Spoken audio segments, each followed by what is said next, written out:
I've been working the night shift at a 24-hour fast food joint just off the interstate for a little over a year now. The kind of place where people barely look you in the eye when they order. You get the occasional drunk college kids, long-haul truckers, or someone clearly on something but nothing too wild. Until last October. It was a Monday night, technically Tuesday morning around 3:13 a.m. I remember the time exactly because I glanced at the clock above the fryer right as it happened. The store was dead quiet as usual, and my coworker Alex was in the back cleaning the grill. I was manning the register headset, just zoning out, watching the blinking lights of the security cam monitor. Then I heard it. The familiar ding of a car pulling up to the drive-thru speaker. No engine sound, just the alert. I blinked, snapped out of my daze, and went into autopilot. Hi, welcome to Charlie's Burger Shack.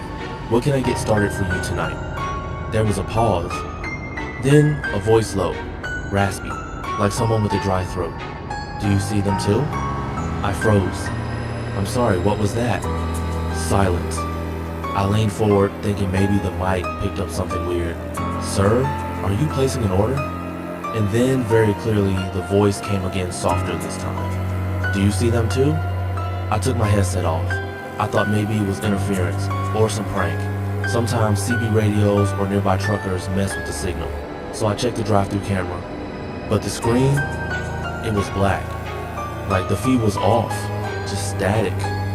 That had never happened before. Curious and a little unnerved, I stepped around the counter to the side window that overlooked the drive-thru lane. There was a car there. An old, faded blue sedan. No lights on, no sound. And no one inside. I'm not exaggerating. Driver's seat, empty. Passenger seat, empty. Windows were rolled up. Just sitting there, completely still. And yet, it was the only vehicle on the lot. I watched it for maybe 30 seconds. Then something tapped the glass behind me, the drive-thru window itself. 3 slow knocks. From the inside. I spun around so fast I nearly slipped. The window was closed, locked, nobody was near it, and no one else was working up front. Alex was still scrubbing down the back line. He shouted something like, "You good?" when he heard me bump into the register. I muttered something about checking the window and turned back to the drive-thru lane. The car was gone. No sound, no tires, no headlights. It was just gone. I checked the cameras again. The feed was back to normal and showed nothing. Just an empty lane. I told Alex about it. He didn't seem surprised. Said he'd heard stuff like that before. This place is weird after 3, he told me. Always has been. I thought he was just messing with me. But that wasn't the end of it. A few nights later, at almost the exact same time, the drive-thru dinged again. I hesitated before answering. Same voice. Do you see them too? This time, I didn't reply. I watched the camera, holding my breath. And again, nothing. Just static. But I swear I saw movement in the reflection of the window beside me. Shapes. Not people exactly. More like silhouettes. Thin, elongated just outside my peripheral vision. I turned. Nothing. This became a pattern. Every few nights. Always at 3:13 a.m. Same voice, same static, same empty car or no car at all. Once, I watched as the car pulled forward only to vanish between the lanes. I started logging the incidents in my phone. The times, what I saw, what I heard. I even recorded audio one night. When I played it back, the voice was distorted, layered like several people speaking at once. The only thing I could make out clearly was one whisper at the end. They come when you see it. Things escalated after that. Lights flickered in the kitchen around 3 a.m. The fryers would beep and go into error mode. One night, the security cameras caught movement in the dining area, but it was closed and locked. We checked the footage the next morning. There was a frame, just one, where a figure stood in the middle of the lobby. Tall, thin, pale face, no eyes. It was gone the next second. We tried to report it. Our manager laughed, said it was probably a glitch or a prank. But Alex quit the next week. Didn't even pick up his last check. He left me a note though, slipped it into my locker. If you see the blue car again, don't look in the window. That's how they get in. I wish I'd listened. 2 nights ago, the last time I worked, the car came back. But this time it didn't stop at the speaker. It pulled right up to the window. No ding, no engine, just there. I should have walked away, I should have left. But something pulled me to the glass. I couldn't help it. My feet moved on their own. I looked in, and there in the driver's seat was a face, but not mine. It looked like me, like someone wearing me, but slightly wrong. Its mouth was too wide, its eyes too still, its hand lifted, slow, and pointed at me. And then it whispered, "You saw them too." I blacked out. I woke up in the walk-in freezer hours later, shivering. My phone was dead, the cameras were off. My shift manager found me when she opened the place at 6. I'm done working there. But last night, 3:13 a.m., someone knocked on my apartment door 3 times. And when I looked through the peephole, there was a blue sedan idling at the curb.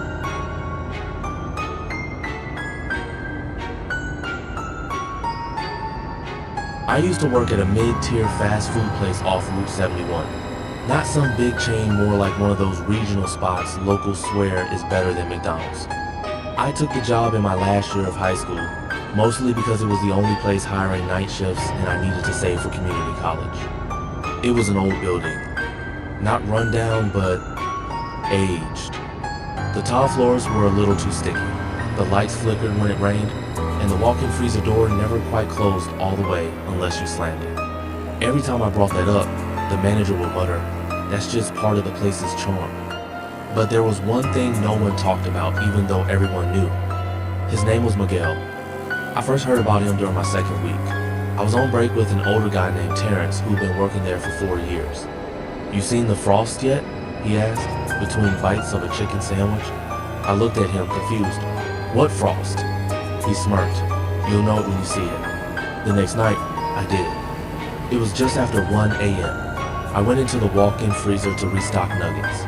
I shut the door behind me, or thought I did, and turned around. There, on the inside wall of the freezer, drawn in a thin layer of frost, was a name, Miguel. Perfect handwriting. Not smudged, not shaky, just clean, like someone had slowly traced it with their fingertip. I stood there staring at it for longer than I probably should have. Then the lights flickered, and the door creaked like it was about to swing shut on its own. I shoved my foot in the gap before it closed and got out fast. When I told Terrence, he just gave me this tired look and said, "Yeah, that's him. He used to work here. Years ago. Got locked in during a snowstorm. The freezer seal jammed. No one found him till morning." I laughed at first. "That's a joke, right? Urban legend?" He shook his head slowly. "I was here when they found him. Manager at the time wouldn't let us talk about it. Said it was bad for business. But he's still in there, one way or another." After that, things got weird. Some nights, the freezer door would open on its own. Other times, the fryer alarms would go off at random, always around 2:17 a.m., the time they said Miguel's shift ended that night. Once, I found the grill on, fully heated, even though we had shut everything down an hour before. No one admitted to touching it. But the worst was the clock-in system. We use one of those outdated punch-in terminals with ID codes. It tracks every employee by number. One night, I was checking the shift logs before closing and saw something weird. There was a clock-in under the name M. Rivera Miguel's full name, which I had only seen once on an old photo in the break room. The timestamp, 2:17 a.m. But no one had been scheduled, and Miguel's employee ID had been deactivated over a decade ago. I printed the log and brought it to my manager the next morning. He looked at it for a long time before crumpling it up and tossing it in the trash. "You didn't see that," he said, eyes locked on mine, "and don't talk to the others about it." That's when I realized everyone here knew. They just lived with it, like it was some cost of doing business. Still, I couldn't stop thinking about it, so I started staying later, watching, testing. One night, I left a cup of coffee inside the freezer, steaming hot. I set it on a crate and locked the door with the latch. I waited. 10 minutes later, I opened it. The coffee cup was shattered, frozen solid. And in the frost, just beneath where the cup had sat, was a handprint. A large, clear handprint, palm facing up. I told myself I was done. But then came the night of the double shift. One of the openers called out sick. I volunteered to stay overnight. Big mistake. At 3:12 a.m., I was alone, mopping near the back hallway. The store was locked. No customers for hours. Then I heard the beep, the one that signals a clock in. I looked at the screen. M. Rivera clocked in. 2:17 a.m. Again, I turned to the kitchen and saw the freezer door wide open. The inside lights flickered. And then I saw him, not fully, just a shadow, a shape, half visible through the frost and mist. Tall, hunched slightly. Something about the way it moved felt wrong, like a glitch in a video. I didn't move. I just stood there and watched as the figure walked toward the fry station like he was going back to work. I blinked. He was gone. But the fryer was on, bubbling, as if something had just been dropped in. The next morning, I gave my 2 weeks notice. I never went back. A few months later, I drove past the store and saw that it had been remodeled. New sign, new colors, new name, but the freezer door, still the same. And sometimes, late at night when I pass by, I swear I can see someone moving in the kitchen, even when the lights are off. Final note. Last week, I got a text from an unknown number. No message, just a photo. It was the inside of a freezer. And written in frost, in that same perfect handwriting, were 4 words. We're still short-staffed.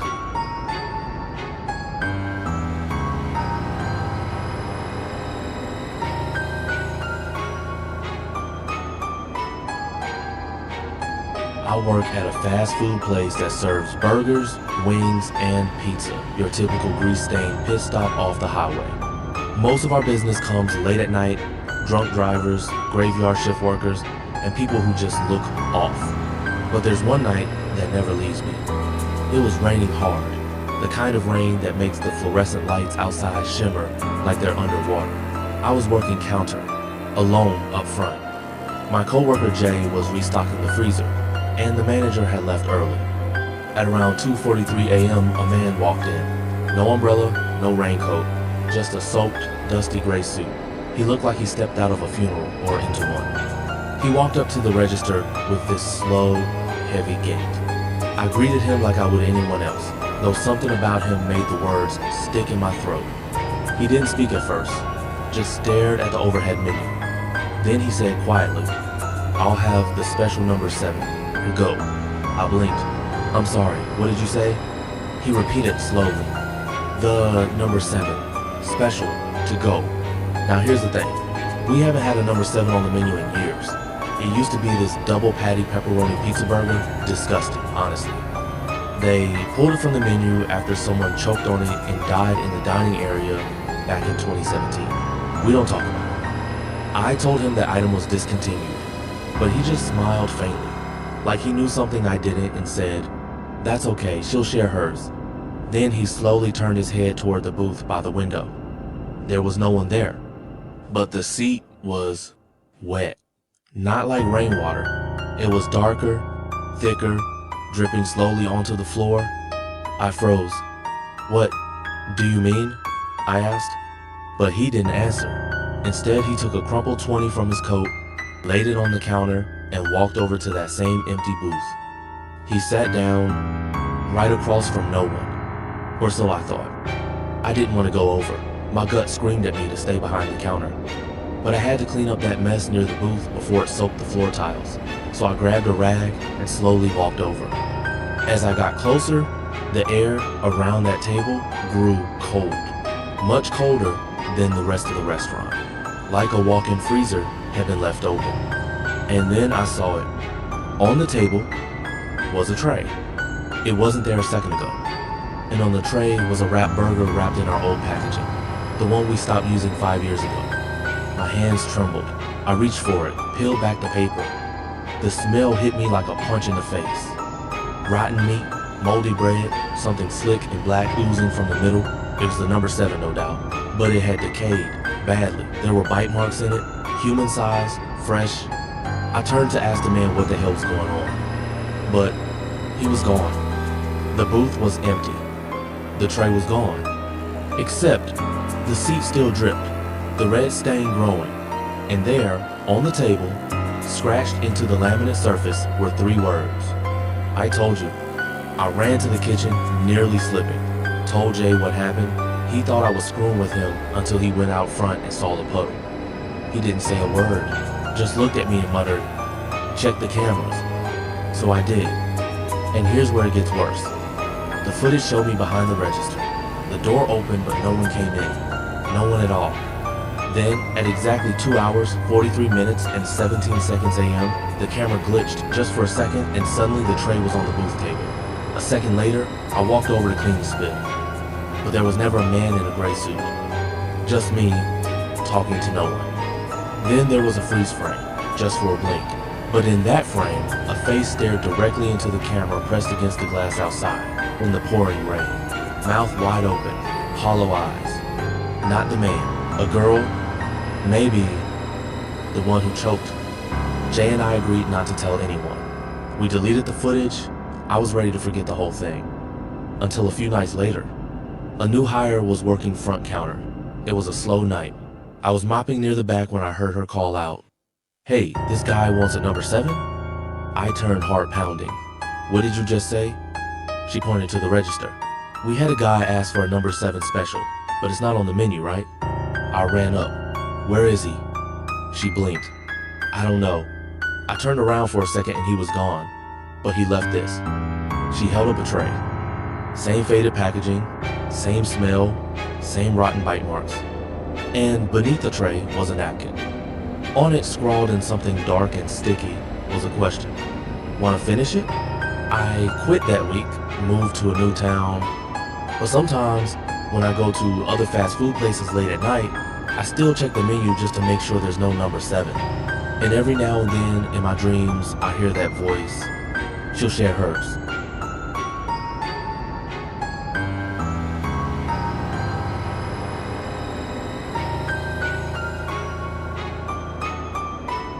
I used to work at a fast food restaurant attached to a gas station just off I-94 in Minnesota. Small place. Mostly burgers, fries, and a self-serve drink station that included one of those giant commercial ice machines. The kind that constantly drops fresh ice into a bin below with a loud ka-chunk every few minutes. It was annoying, but we got used to the sound, like background noise, until it started screaming. It began on a Wednesday night, around 11:30 p.m. I was alone on shift, except for Jasmine, who was mopping near the restrooms. The dinner rush had long passed. I was wiping down counters when I heard a strange sound from the ice machine. At first, it was subtle, like a low whine, a mechanical hum, but not the normal kind. This one had a tone to it, almost human. I stopped and listened. Then the sound changed. It grew sharper, higher, almost like a scream. I walked over and opened the front hatch, thinking maybe something was jammed inside. Nothing. Just a few half-melted cubes and the slow drip of cold water. But the sound kept coming, faint but distinct, like someone was screaming from inside the machine. I laughed it off at first, told Jasmine. She rolled her eyes. "Maybe it's haunted by all the drinks you've ruined," she joked. We moved on. The next night, it came back, only louder. And this time, there were words. Not full sentences, just fragments. Like someone drowning and trying to scream underwater. Guttural, garbled. But I could swear I heard, "Help. Get me out." I stared at that machine for a long time, heart pounding. There was no one else around. No customers. Jasmine hadn't come in that night. I unplugged the ice machine. The sound kept going. I left it unplugged and went home early, telling the manager I felt sick. I didn't tell him why. The next day, I asked around. One of the older employees, Marcus, gave me a strange look when I mentioned the ice machine. "You're not the first one," he said. "What do you mean?" He lowered his voice. "A few years ago, before you started, a guy named Caleb worked the late shift. He disappeared during a snowstorm. People thought he just ran off, but what? They found his name tag wedged behind the ice bin, frozen solid. No one could explain how it got there. I thought he was messing with me, but I checked. Behind the machine, inside the base, near the drain pipe, was a thin slit space. I grabbed the flashlight and looked. Something glinted in the back corner. I reached in, pulled out a metal name tag, Caleb. After that, the screaming got worse. Every night, same time, around 11:30, the sound would begin. Like pressure building inside metal, only it was more human than any machine should be. There were scraping noises too, like fingers clawing against steel. One night, Jasmine swore she saw a handprint inside the ice bin. Not from a customer, it was on the inside, pressing out. Frozen there. We called the manager. He brushed it off. Those machines make weird sounds when they need maintenance, he said.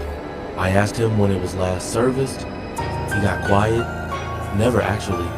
I couldn't sleep after that. I kept hearing the sound in my dreams, a muffled scream, echoing through metal and cold. Eventually, I decided to test something. On my next night shift, I brought a small Bluetooth recorder, the kind you use for interviews, and left it inside the ice bin, hidden beneath a layer of cubes. I let it run all night. When I got home, I played it back. At first, it was just the usual whirring of the machine, the occasional drop of ice. Then, right at 11:31 p.m., the noise began. Low, groaning. Then, the voice. It's dark. Can't breathe. Help me, please. Then, silence. Then a scream so loud I had to rip out my earbuds. It wasn't human. It sounded like someone being crushed slowly by steel and ice. The audio ended with a click, and this final whisper, "You're next." I quit the next morning, tried to forget, but 2 weeks later, I got a call from Jasmine. Marcus disappeared. What? He was closing. Manager said he never clocked out, his car still in the lot. I asked if she checked the machine. She hesitated. It was full of ice, but there was blood in the tray. A week later, the entire unit was replaced. New machine, new tile under it, like they were trying to bury something. But I still drive past that old place sometimes. And on really cold nights, if I stop and roll down the window, I can still hear it. Screaming.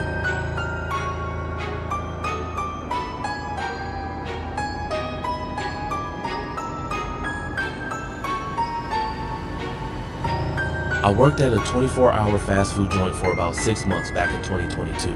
We were located off the interstate, not far from a truck stop and a cluster of motels that mostly catered to people passing through. It wasn't fancy, but it had heat, decent pay, and free fries on slow nights. The inside was small 12 tables in total, 10 on the main floor, one booth near the window, and one more in the back corner. The last table, that corner booth, it was always empty. We didn't clean it, we didn't seat anyone there, and we sure as hell didn't talk about it to customers. It was like an unspoken rule. I didn't question it at first. Every restaurant has its quirks. Maybe that table was damaged or infested with mold. But after my 3rd week, I asked Jessica, one of the older employees, about it. She got real quiet, then said, "You don't touch the last table, not unless you want it to touch you back." I thought she was messing with me. But then I noticed something strange. Anytime someone accidentally sat at that booth, like a delivery driver on break, or a customer ignoring the signs, they always left looking wrong. One guy sat there with his burger and fries, took one bite, then just stared out the window for nearly 20 minutes. When I asked if everything was okay, he looked at me like I wasn't real. Another night, a mother and her kid sat down at that booth before I could stop them. They ordered normally, but when I brought their food, the kid was gone, just vanished.